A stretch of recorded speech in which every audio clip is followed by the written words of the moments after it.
Get ready for war. General urges Ukrainians to prepare for imminent conflict with Russia. A top Ukrainian general has warned the country it must prepare for the worst and be ready to go to war with Russia at any time.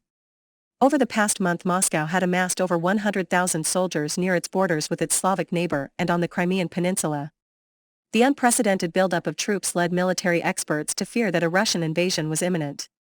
Towards the end of last week, Vladimir Putin sought to de-escalate tensions between the two countries, after ordering a partial withdrawal of troops from Russia's western borders with the Ukraine.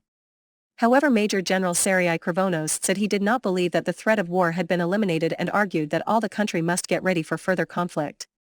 While the army was ready for war, the rest of the country was not and was in a panic, he told Espresso TV. He added, "In the war, we need to expect the worst scenario and prepare for it." The Deputy Secretary of the Ukrainian Security and Defense Council went on to claim that he did not expect Ukraine to be allowed to join NATO. He said the best the country could hope for was for logistical support from the Western military alliance.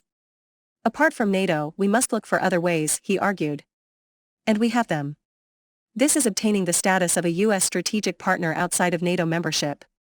Earlier in the crisis, Volodymyr Zelensky, Ukraine's president, had called on NATO to allow his country to join the military organization. He argued that NATO membership was the only way to end the war in eastern Ukraine and prevent a Russian invasion. After a phone conversation with NATO Secretary-General Jens Stoltenberg on April 6, Mr. Zelensky tweeted, "We are committed to reforming our army and defense sector, but reforms alone will not stop Russia. NATO is the only way to end the war in Donbas. Ukraine's membership action plan will be a real signal for Russia." Mr. Putin sees the Western military alliance as a hostile force and has repeatedly warned Kiev against seeking full NATO membership.